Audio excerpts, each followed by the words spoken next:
Hello. So if you were just with us when we were live, the internet went out in my area. So today we're on day 16 of our 21-day intentional balance challenge. So if you know anybody who needs to trust God in the moment, let them know that we're live again right now. Because we are not going to be defeated in this 21 days. We're not giving up that easy. Um, I just want y'all to know I did the whole video and it was a good word. So let's see what God has for us in this second video. All right. So welcome to day 16 of our 21-day intentional balance challenge. If you are back with us, I don't think I see anybody yet back, but when you come in, say hello in the chat and say, I trust you, God. I trust you, God, today. That's what we're talking about. Let us know where you're watching from, whether this is the first day or you've been with us a few days in this 21 days.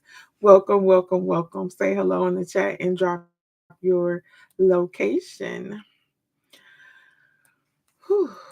So, have you ever felt like holding on tighter to something was the only way to keep things from falling apart? Like you had to have a tighter grip on something. You had to um like you're holding on to it for dear life, right? What if the very act of surrendering that control is what God is waiting for you to do so that you can walk in abundance, so that the floodgates can open up of his blessings in your life? Or have you ever found yourself, let me ask it this way, have you ever found yourself clinging tightly to something? Maybe it's even fear. Sometimes we hold on to fear because of the fear, right? The fear of if I let go of the fear. I remember at one time, I've been in situations where I was afraid of actually being successful because if this really worked out, if it goes the way, we're planning it to go, then I'm gonna have to talk in front of people. People might ask me questions. I'm gonna have to do some uncomfortable things. So we can be afraid of success and not really either admit it or realize that that's what it is. Maybe you're holding on to a plan, that this great plan that you came up with. And you're gonna work that plan, you're gonna make it work, you're gonna pivot, you're gonna try this, you're gonna try that, and then you realize like after the fact that I should have, change this plan or threw this plan out the window a long time ago. Not telling you to give up on things, but you have to know when to shift. You have to have discernment from the Holy Spirit to know when, especially in the last few years, we've learned, if you don't pivot, you're going to be left behind, right? So we have to trust God in that too. So our quote for today is releasing control opens the doors to unimaginable breakthroughs. And this is our tool that we've been using for this 21 days. And it's good. If you haven't gotten it yet, it's available on Amazon. And it's a good tool just to have going forward. Because we're not stopping this releasing so that we can get more. We're not just stopping this after the 21 days, right? This is a whole plan that God has for us to be accountable for change, for hope, for faith, for, walking in purpose in this season for 2025, right? For this year and for the years to come, if you're watching this maybe in the future. But so releasing control opens the door for unimaginable breakthroughs. Our scripture for today is one of my favorites, Proverbs 3:5, and it reminds us that trusting in the Lord with all your heart and leaning not to your own understanding, not depending on what you know and what you see and what you feel. So if you're ready to experience more from God, the other day we dropped in the chat, more please. So let's drop that in the chat today. I want more from God. I want more from life. I want more out of myself, right? I want more out of my relationship. So if you want more, drop more please in the comments. And we're going to make sure that we're, starting this continuing this healthy plan of trusting God. So, welcome again to day 16 of our 21-day intentional balance challenge. If we haven't met before, my name is Kelly Duren-Jones, and I feel so blessed to be with you today. I am the owner and founder of Grace to Grow Beyond Fear, and I help mainly women, a few brave men with um, our mission to live with purpose, with hope, with faith, even in the toughest seasons, despite fear, despite anxiety, despite trauma. I also lead the Grace Sister Circle, formerly known as the Grace to Grow Circle, and it's a heartfelt community of women, a safe place that we've created, virtually and in person here if you're in the Metro Detroit area. And we come together to support, to celebrate, and inspire one another, to be accountable for one another. We have speakers that come in and pour into us about business, about authorship, about womanhood, about, our relationship with God, about everyday life, right? And I invite you to join us online or in person. And we'll have more information. I'll drop some links for you so that you can connect with us. So let's get back to today. Today is our focus is one of the most freeing and transformational truths that you can experience in your relationship with God, and that's trusting him with everything, trusting God with everything.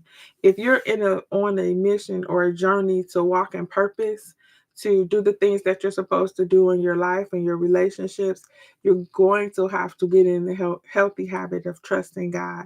So just drop in the chat. I trust you, God, with everything today and every day. Right? I trust you, God. Sometimes I have to say that out loud when things are coming at me and it's hard. It's like, oh no, like the foundation is shaking. I have to just say out loud, I trust you, God. I don't know how, I don't know when, I don't know where, but I trust you, God. And I can tell you from my own life that it's not possible, but it's powerful.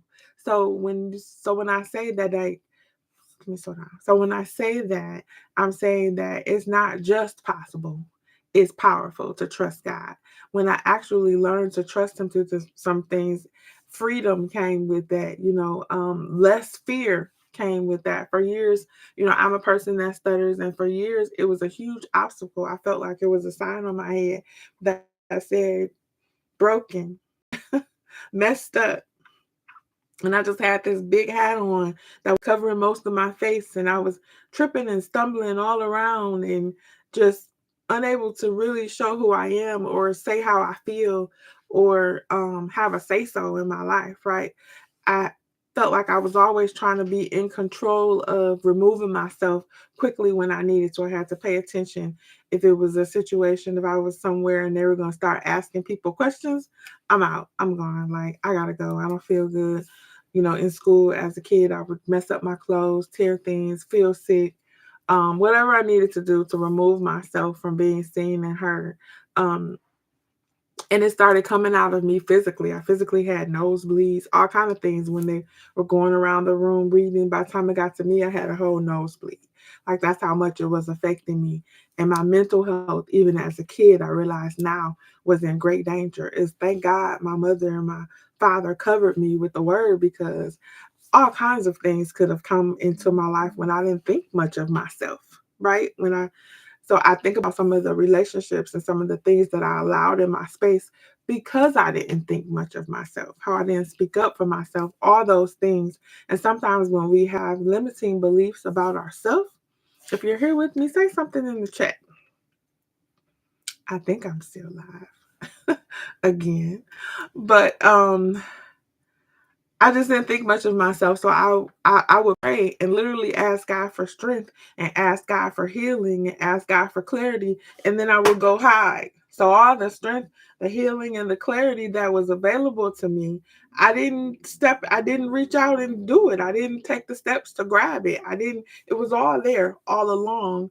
But I chose to stay hidden under that hat, right? So are you choosing to stay broken? Are you choosing to be overwhelmed with fear? Are you choosing to, stay in that brain fog where you don't have clarity because you're not doing the things that you know you need to do, even though it's scary, even though it doesn't make sense, all of those things. So here's the thing, I was still holding on, all that stuff, right? Scared to death. And I was to control how God should show up. Have you ever tried to control how God should show up? Yes, God, I'm asking for this. And He's like, okay, here you go. And you're like, no, I don't want to have to do a speech. I just want you to show up. Lord, I need help in my finances. Okay, here's the plan. I don't want to do that kind. I don't want to, have that kind of business. I just want you to just pour it over, just drop the money out the sky. So, how many times have you interfered with how God is trying to show up for you? Are you choosing to tell God how to do things because He knows what we need, right?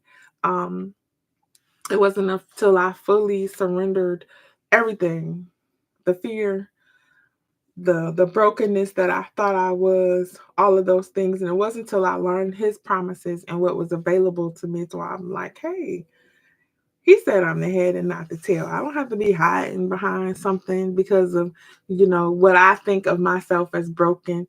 And I know now that I am just imperfectly perfect. I am just the way God created me to be, with the stutter, with whatever else you think of yourself. Maybe your thing is not stuttering. Maybe your thing is something else. Whatever that thing is, then make that the sweet spot. So the stuttering is the sweet spot for me now. Like, I still don't like it. I still want to know why I ever had to have it. If you read my book, My Voice Matters, it's available on Amazon.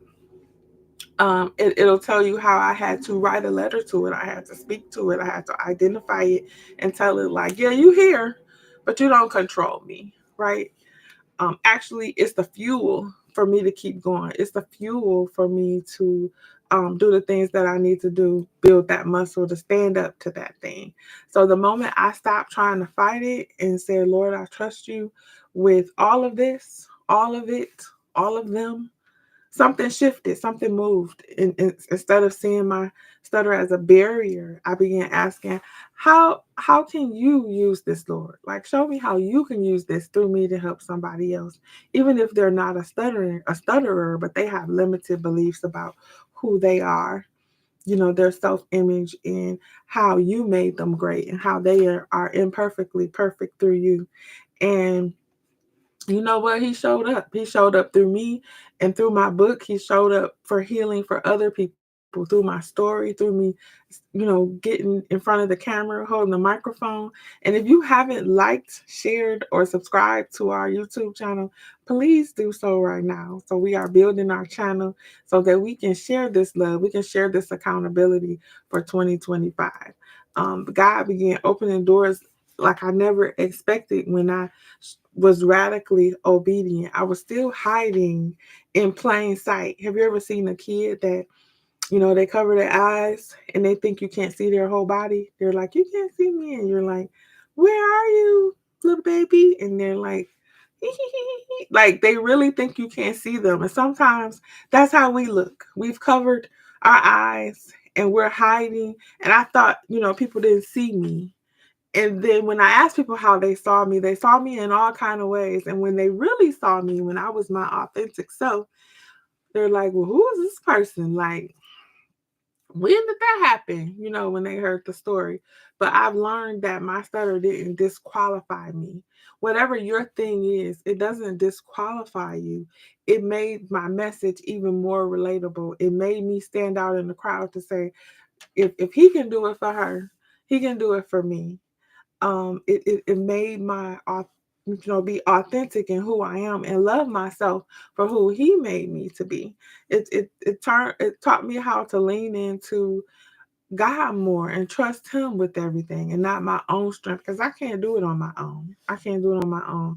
Every time I have to chance to lead or say something or even praying out loud, I would be in church groups and they would be like, I know they're going to choose somebody to pray at the end. So before they get to that part, I'm excusing myself to the bathroom or going out in the hallway, or suddenly I got a phone call or whatever. Just hiding in plain sight. All right. Every time I have the chance now, when I walk into a space, I may not know anybody. I may not even feel comfortable, but I make a point that if they say if anybody have questions, I'm going to have a question, because that fear that's there is not going to control me. And I'm building a muscle so that I can trust God more, so that I can be and do what he needs me to be. Right. But by letting go of my need to control and trust him fully, opened so many doors and so many breakthroughs have come through. If you could talk to my family who know me now and have who have seen me now, but they know me from growing up, It's night and day because for so long, this is actually me. They're like, where, when did you change? I didn't change. You just never knew me because I didn't allow people to know me. And that's a very um, lonely place. It's a very lonely place. And so, are you hiding yourself in plain sight? Is there something you need to make the sweet spot that you feel broken about or you don't like about yourself? And it's not just that I didn't like something or that I was making this limited belief up. No, I'm really a stutterer. I really have problems with communication. So that thing might be real for you. It might be a real thing. But know that it's the sweet spot. It's the spot where you're imperfectly perfect and you can use that to build and come out of a lot of stuff. And the most important thing, help others come out of those things. So not from my stutter, but from my fear, shame, doubt, all those things that held me back, I no longer allow it. And when I feel it rising up, when I see it, I'm fearing less because I'm like, okay, I'm a little scared. But I'm not scared like I was where I fold up in a box and cry and run and hide, right? So whatever you're holding on to, believe with all your heart and trust God that He can take those greatest struggles, those real things that may be happening to you that, the world has maybe told you was a disability or makes you different from everybody else. He can take those greatest struggles and turn them into the greatest testimony where you can, and it's not about me. It's about the greatness that He uses me to be in front of other people so that they can be free. That's a real thing. And it's a feeling that I can't explain when you really trust God, when nothing makes sense, when the world is falling apart, when the leader of the place, where we are, where the leader is totally off in your mind, or stuff is just crazy and chaos, and people are falling into hate and crime and just not caring about humanity, that we can still trust God. The blood still works. God is still in control, right? And sometimes we think our breakthrough needs to look a specific way. Like we have this plan, like, okay, but God sees the full picture. Trust Him, lay it down, release it like we're doing for this 21 days, and be free from it so that other people can be free to see God through you, regardless of the way you sound, the way you look, the way you feel, one leg shorter, not able to maybe comprehend as fast as other people. Maybe it's something else. Whatever your something is, because we all have something. Again, let it be the sweet spot that pushes you towards that fighting for your destiny. And God is really your strength. So you don't really even have to fight, right? You're just making sure that you are doing what you need to do to get to where you need to be. So we are all carrying something. Maybe it's even heartbreak, that's, something that's been hard for you to get to the healing that you need to get to, a prayer that's going unanswered. Maybe it's grief, maybe it's loneliness, maybe it's a burden, with your children or your family or your job or whatever the situation is. Just let me be a reminder today to trust God through it and get through it. Like, do what you need to do. Use it as a stepping stone instead of, a wall that's put up to stop you. Like, get over the wall, get through the wall, whatever it is. And when you finally release the control of trying to control that thing or hide that thing, or, whatever you're doing, then you open the door for unimaginable breakthroughs. I'm talking fast because this is video number 2. But our scripture today again, trust in the Lord with all your heart and lead not to your own understanding. In all your ways, submit to Him and He will make your path straight. I love this verse because it just reminds me that God doesn't just ask us to trust Him, He promises to guide us when we do. So there's, something that He's asking of us, and there's a promise, and then there's a result that He's, that we can expect, be an expectation from God. So trusting God with everything is so important. It's so freeing, and it's necessary. There's a reason why He said, "Trust me," because you'll be around here, carrying a lot of stuff. That stuff we're getting rid of in this 21 days. Remember to like the video, subscribe, hit the bell for reminders. We're on day 16, but this is going on right on through 2025. So share it with someone, because we are in times when we need God more than ever, right? We always need Him, but we need Him in this space more than ever. So I just want to leave you with some reasons why you should trust God. Like, we all have reasons, and we know most of them, but reason number one that I want to share with you is God will give us everything that is good for us. So sometimes when we think of the word good, we think what feels good, what looks good, our plan, that we had. That's good, right? But I've learned that sometimes what felt and was actually a loss, grief, job, people, whatever it is, or even a fight. Maybe it wasn't a loss, but it was a fight, but it was a good fight. Um, Maybe the grief wasn't good, but the result of the testimony, the result of the growth was good. So when we say what God knows was good for us, may not be what we think in our category of good.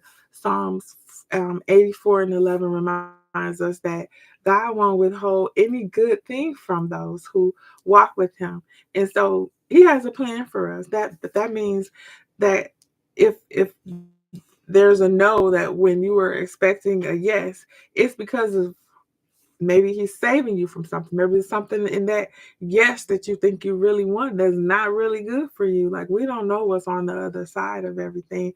And it's something better that He has for us. Even when we say yes, when we're supposed to say no, and we go against what He's telling us to do, He still gives us good. Like, He still forgives us and loves us. We talked about forgiveness the other day.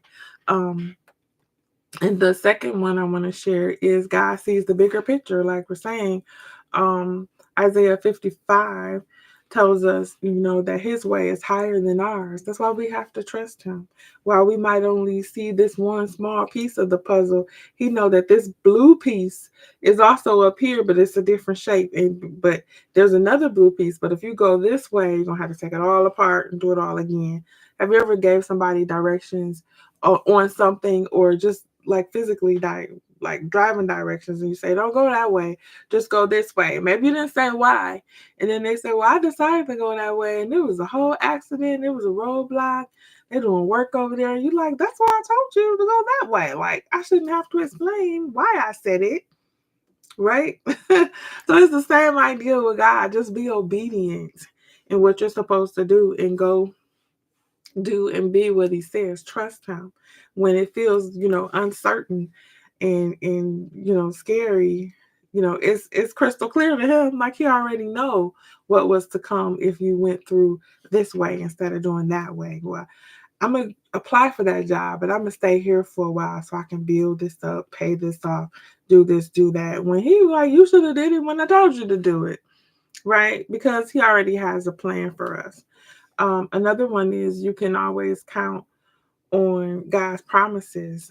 There's promises all through the Bible. Learn the Promises of God, my first book, where it helps you create a vision plan, which is also available on Amazon. We went through learning the promise of God, knowing what's available to you, changed my life, because I didn't think much of myself. And people who really knew me were like, what, when? Like, I had no idea. But you never know what's going on with people. That's why you have to allow God to use you, because people are not telling you everything, and neither do they need to. But unlike people, God will fight for us. He's always faithful. We can depend on Him. He cannot lie, right? He'll never leave you or forsake you. His promise to work all things out together for your good, you can count on that, because people will fall short. You fall short for yourself. And sometimes we were talking about the other day, giving yourself some grace so that you can forgive yourself, not to keep doing the same mess, or not to give yourself grace to be okay to stay in something, but to give yourself grace to heal, to learn, to love, to open yourself up to release things so that you can be and do what God wants you to do. Because God always comes through. That's a beautiful promise, right? Another one, God will never leave you or forsake you. Deuteronomy 31 tells us to be strong and courageous. Why? Because we serve a God who will never leave us hanging. he finishes what he starts. He talked about that in Philippians 1 and 6. Whatever you trusted him for, healing, direction, breakthrough, relief, right? Safety. He has not forgotten you. And those things that maybe you're still waiting or trying to figure out or whatever you're doing, haven't received your answer to or healing from, go to God. Trust Him in that season and keep trusting that His timing is perfect and that His plan is better than anything we can never imagine. So, for today, your journal prompt, I encourage you to, get in that space and, release the day. Um, Take a few moments to reflect on what it means to you to trust God in that thing, that broken piece. Like I talked about my stuttering. What's your thing? Are you really trusting God in that thing? Like, even if you don't know, maybe it will never, like, people that I studied stuttering, and some people stop stuttering as children, and it comes back. There's all these different scientific reasons. It's hereditary in some families, this, that, there's a lot of levels of it. But what I know is that regardless if I start stuttering 100% right now in this moment, I'm still going to trust God through everything, right? Um, so what do you need to trust God through that space about you that you kind of override because, oh, I can't do that because I'm bad at math, or I can't do this because I'm, whatever, one, like I said, one leg shorter. I don't know why I keep saying that, but or whatever the disability that the world told you that you may have had, whatever, you are perfectly imperfect, right? And so what can you do today to build that muscle, to use that thing, that hurtful thing, that dark thing, that secret thing as a sweet spot to trust God more? And I ask you to write a prayer, today in your journal. That's a part of our journey every day is to write a prayer. And today just ask God, show me how to trust you more. Show me how to fully trust you with, my heart, my plans, my future, with letting go of things, in the past, with letting go of things that I know don't serve me, with letting go of things that I have safety in that's not allowing me to grow. So God can do so much with what you're willing to lay at his feet. Sometimes, like we talked about that clenched hand, you're holding on, like what are you clenching your hands to? Where if you open up and let it go, God can pour some other things into your life. He can put you in, accountability groups like our Grace to Grow circle and our Grace to Grow family, our Grace Sister circle, where we're accountable. We push each other. Sometimes it's some tough love, and it takes us moment, some things we had to have some tough conversations with each other. And I'm open for those conversations because I want to grow. Like if you see something that that will benefit me or that I need to do, I'm that person that my feelings are easily hurt, sensitive. But I welcome because I gotta get over my feelings if I want God to move how He wants to move in my life, right? So you got this, and most importantly, God has you. Trust Him in everything. Remember that releasing control isn't losing; it's letting go of the weight that you were never meant to carry. And in this 21 days, what if letting go leads to more? We know the answer to that question. But what if you actually let go so you can get more? So drop more, please, in the comments. Because we're asking God for more. We're expecting more, right? So I talk about every day. Show up, be intentional, and expect great things. I am looking forward to seeing you tomorrow. Day 17. Remember, the replays are available. Click the link to subscribe, like the video, share the video, and click the bell to stay in the know of what's coming and when we're going live and when videos drop, because we have a lot of good things on the pipeline, in person events as well as virtual events. So stay connected and make it an amazing day.